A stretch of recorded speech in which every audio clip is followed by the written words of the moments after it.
In this episode, we are time traveling. Tune in. And on the flip side, we tackle your community ticket questions, asking the hard-hitting ones, like can I beat Mike in a UFC fight? Can we normalize drinking high noons at work? And is WWE bringing back old stars bad for the sport? Mike, hit the music.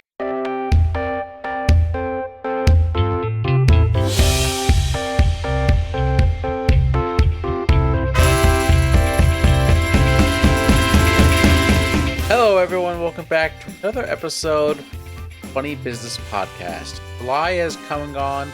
We'll never go after. Well, I'm not going to finish that statement, but we're always there for you, no matter what. Even when this podcast is finished, we'll sleep. My name is Matt. I hope you're having a great day. We are having an interesting day. Mike, how are you doing? I'll be there for you. This is the time where defeat is in the face of the path. But you know what I say? Defeat. We're here. It's very close getting a beer. I also considered it. We have been going nonstop for 277 weeks. And there's been some hiccups along the way. And I'm not saying like in terms of like how we work together. Like we've always worked well together. Yeah. No doubt. It has always come between the equipment, the software, and we recorded a great podcast for y'all. It was going to be great. And For some reason, it said that it was finished. But then when I went to download the clips, it said that it wasn't finished. And unfortunately, that was the time where Matt was super confident in my skills and just like trusting the process that he's like, I'm going to shut down the computer.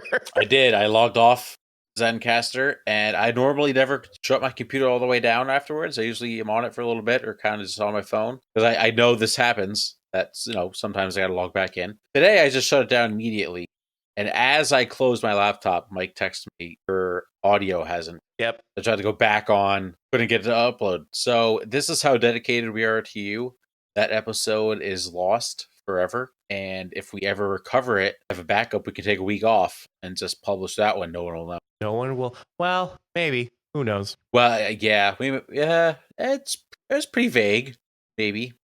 As I am trying to figure out a segment to try to replace this. Yeah. Matt, tell me about the person of the week because that's what you didn't mention during the podcast recording. Yeah. Damn, I really wish you wouldn't have brought that up.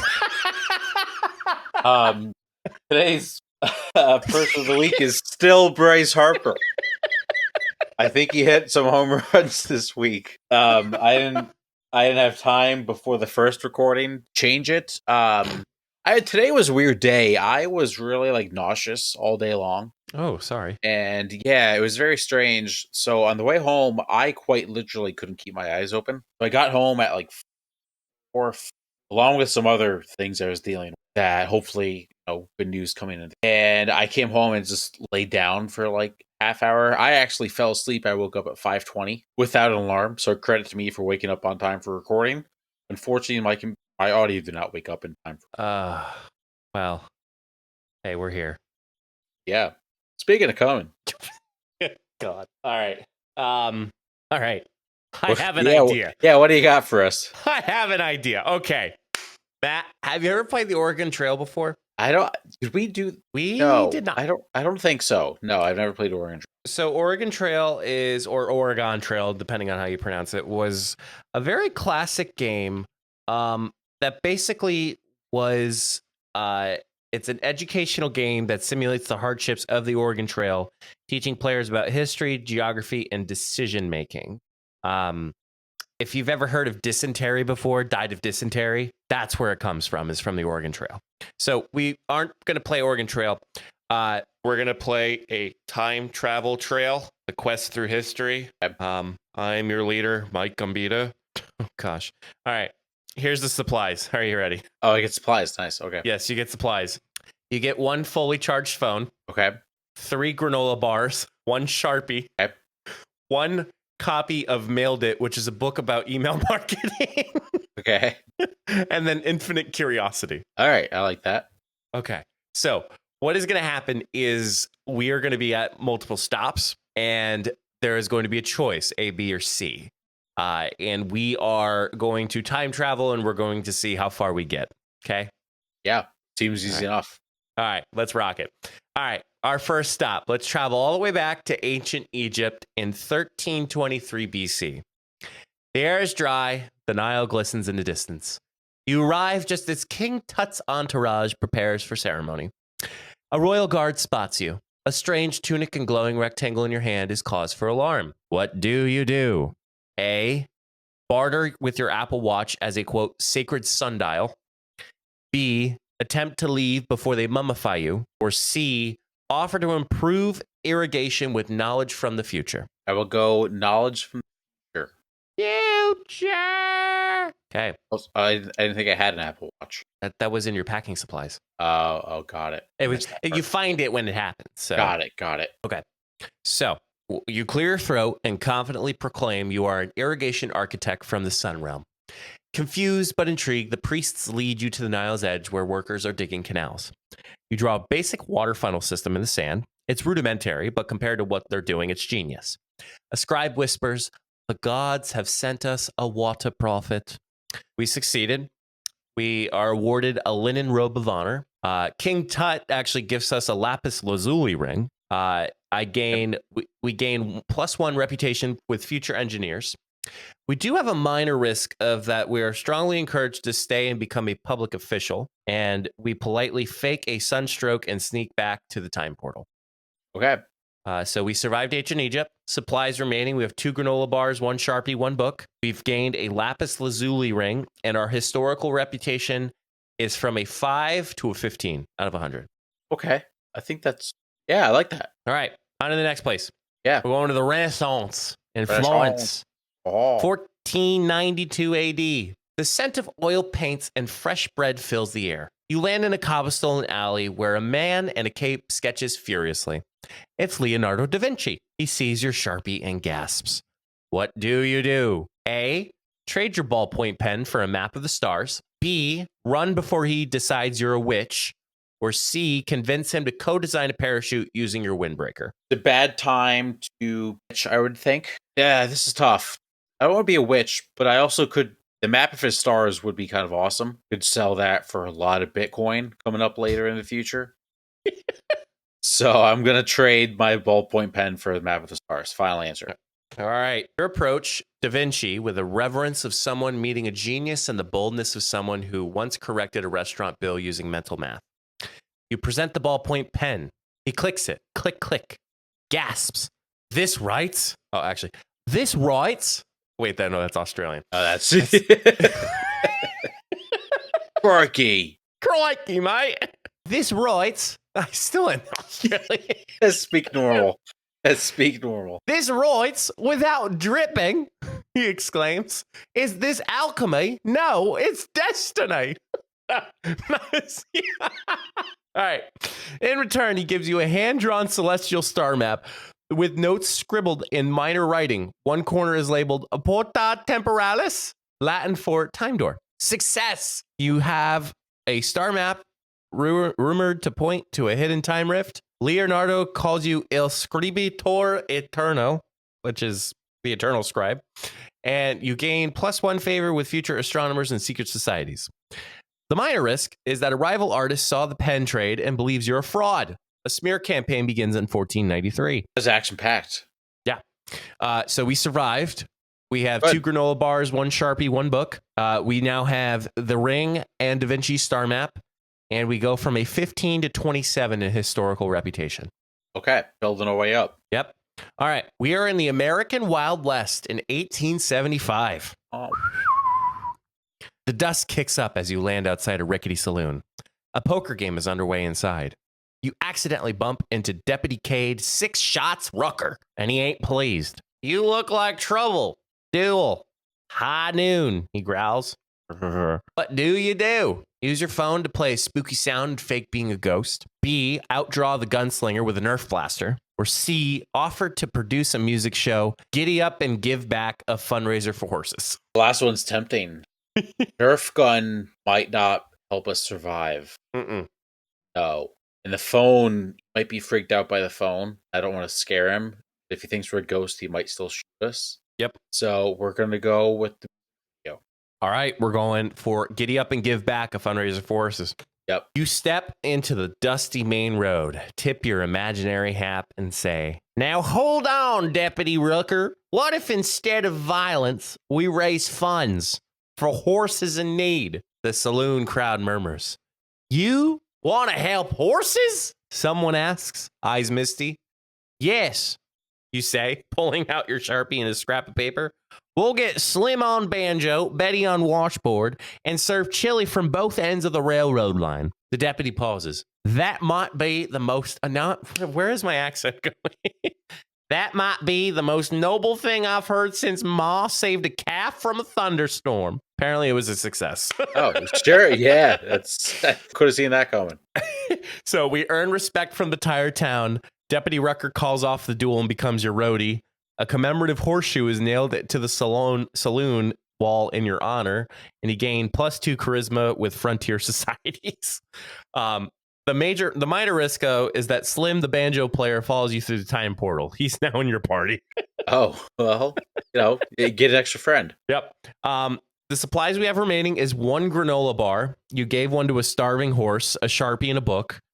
The artifacts gained, still the ring, Da Vinci star map, and a commemorative horseshoe. We have +1 with the party because Slim's loyal, confused, but excellent with the lasso.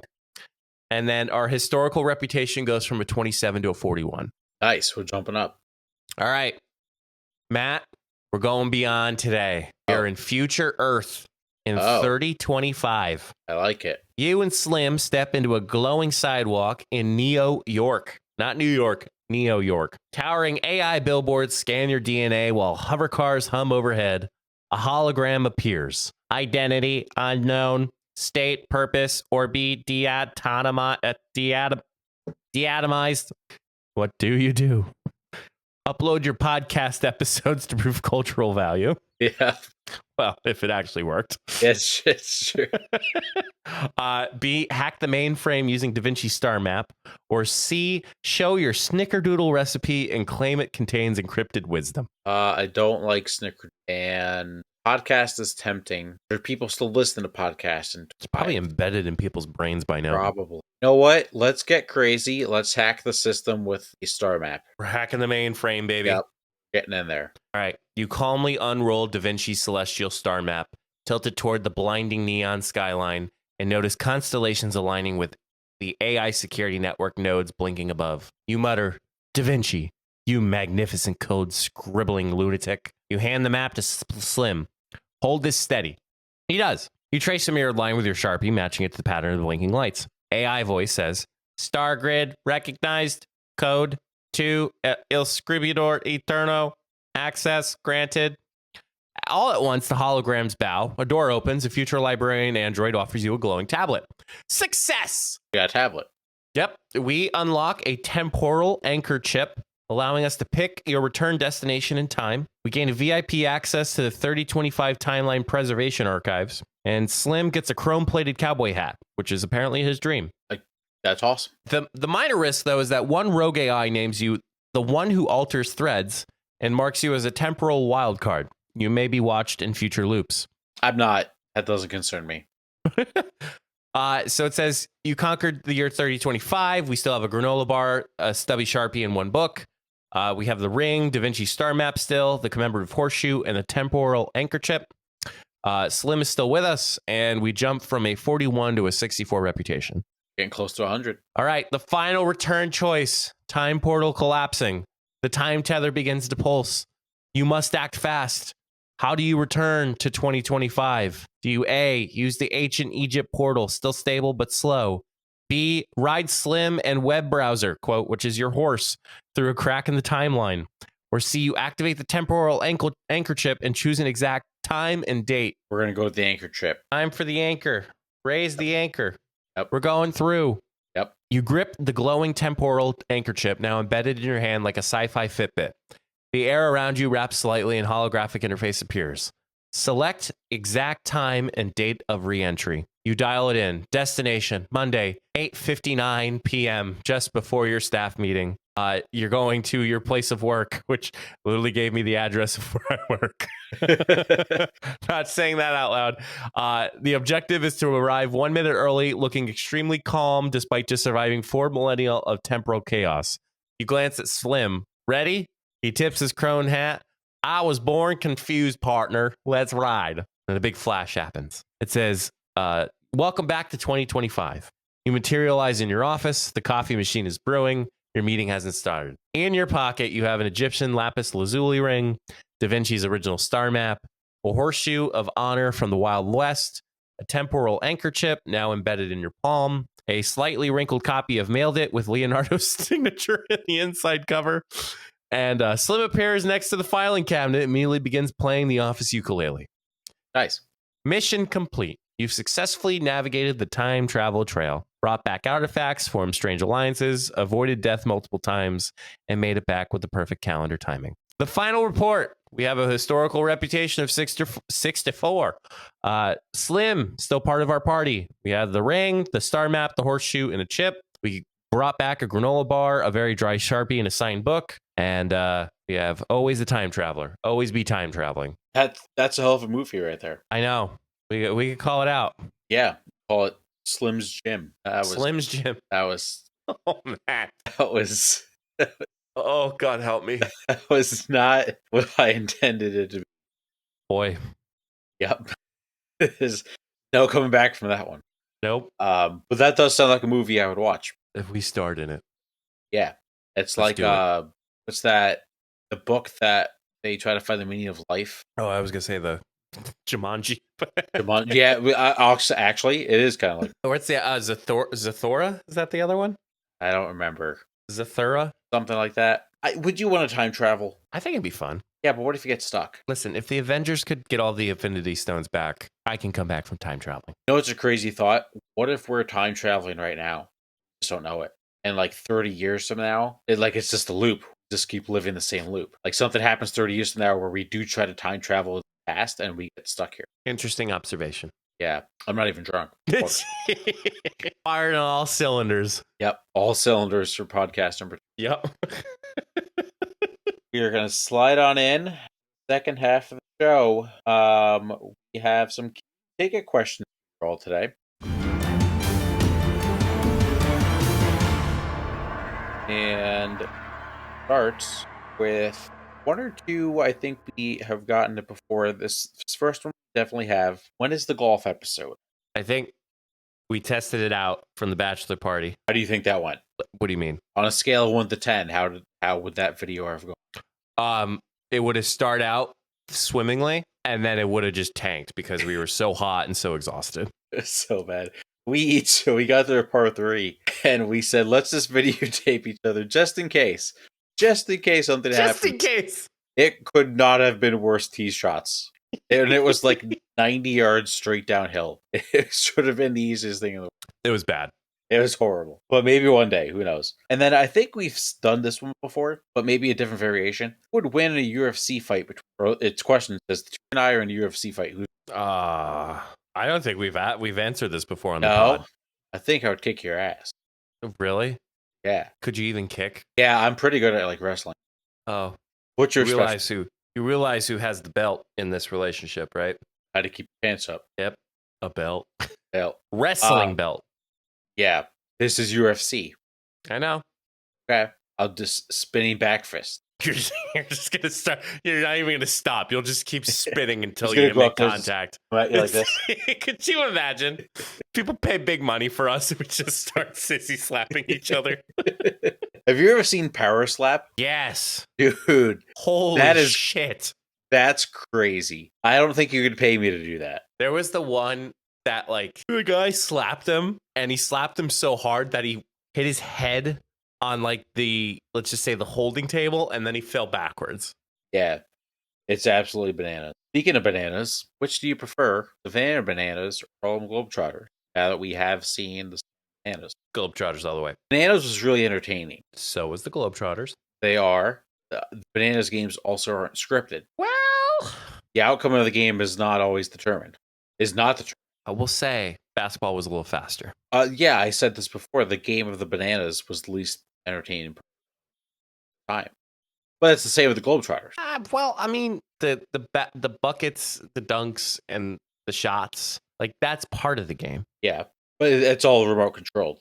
So Really? yeah, Like, what is remote controlled exactly? the basketball. No. You know it. You played with them. Yeah, if I had a remote control, I'd make all my freaking baskets. Okay, Did you make the half court shot I during the didn't. game? I didn't. I was close. They gave me 3 tries. And on the third try, they're like, "It's okay." I'm like, I know, it's tough. That's still incredible. Sometimes I sit and think that like you got to play with the Globetrotters. Awesome. Matt's just pondering, thinking about me. It's just gassing up my boys and my own thoughts. Why did the Yankees get swept by the Marlins this weekend? Because they suck. They're ass. They're horrible. They don't have a manager that is competent. They don't have a team that can hit. They don't have a team that can field. They traded for bullpen arms that gave up 9 runs. Yeah, they're just bad. I don't know. Yeah, not good when you lose against the Marlins. No, supposed to getting swept. I told some people, I'm going to get the exact wording I texted. I said, I'm officially done with the Yankees this year and Aaron Boone. I will not believe in this team going forward, no matter what. And I mean that. I don't care if they win 15 in a row. This team sucks. Bad. Oh, gosh. What else do we have? Can we normalize drinking high noons at work? I mean, they look like a Celsius.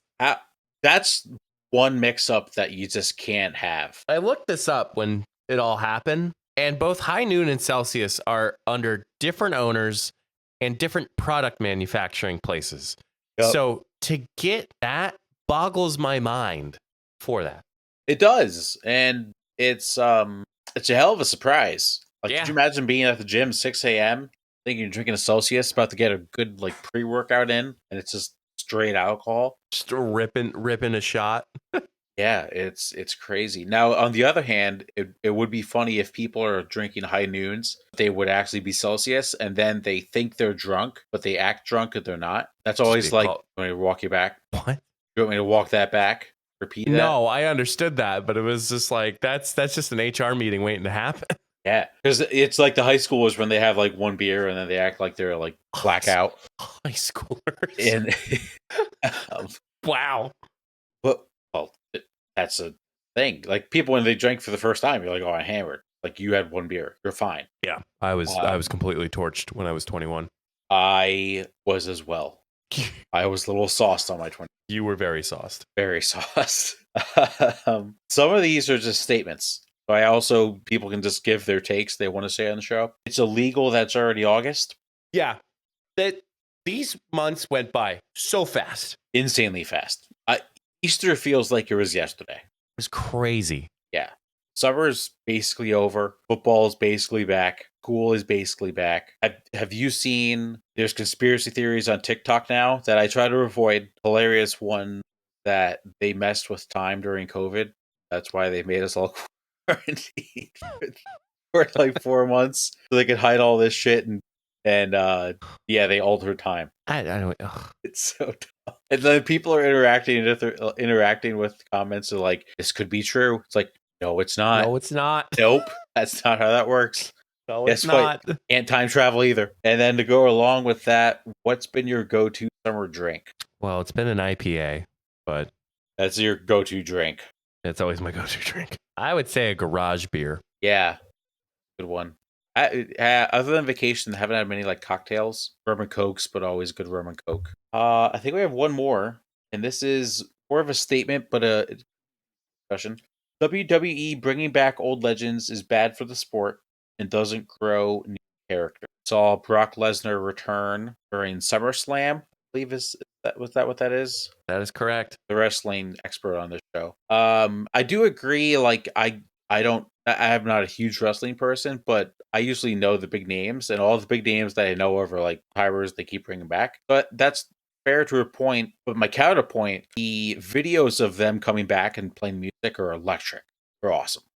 Oh yeah, I think to me the one who kind of digs a little deeper with the I would say the strategy behind it, but John Cena's been going on this big retirement tour, and I guess there's been some reports that like Cena proposed like a wish list of like people who he'd like to face like one more time. Brock was one of them, but I think the storyline of legends returning and kind of having that story arc. Like, it would make better sense if Brock returned to face Cody Rhodes, who is the new generation, because in many cases you see old superstars coming back to get over or to put over the next generation of the superstars. And by that way, it's like Cody Rhodes or something like that. So The Rock did it. Well, Hulk Hogan did it with The Rock. R.I.P. The Rock did it with John Cena. I mean, really, reality, John Cena did with Cody Rhodes on SummerSlam, in my humble opinion. But yeah, I don't think anybody's looking for a Brock Lesnar John Cena fight again. No. I also saw a lot of people are mad about Brock Lesnar return, but I didn't realize there's also a lot of not good things he's done in the past. Yep. Didn't know that. Yep. And I don't think we talked about this. Did we talk about R.I.P. brother? Did we talk about Hulk? I don't think we have. Brother. Yeah. Yeah. I think we did a little bit. We had a little smidgen in there. You may have. That was crazy. R.I.P. to a true legend. Yeah. He too had some baggage, but who doesn't? Like, it's... Yeah. Yep. I think that's all the questions we got. Look at that. Yes. Thank you, everybody, for quick responses. I kind of got that out late. But again, you're always welcome to send them in whenever segment. So you can DM us, DM Funny Business, DM us personally. You're probably wondering why or how can I do that? Well, you can find all of our good stuff at beacons.ai/funnybusinesspod. Find all of our social media and all that stuff to get connected. Get connected. Mr. Matthew. Education connection. Yes. What is your advice for the good people, the coworkers of the funny business world? I have great advice. I was at a Sweet 16 yesterday, and there was a bar. I know you thought that was a little strange. Adults were able to have some drinks. And I told myself I was not going to get an espresso martini. It was late at night. Then April got an espresso martini. I was like, damn, that looks good. Let me have one. You will not sleep if you drink an espresso martini late at night. So my advice is not to do that. I'm working late because I'm a singer. Not really. Olivia Rodrigo. No. Olivia Rodrigo. What is wrong with me? What is happening? I don't know. I almost said Olivia Rodriguez. Oh, Olivia Rodriguez. Sabrina Carpenter. Ah. That concludes today's episode. And until the next time, we'll see you all in the next episode. Stay safe.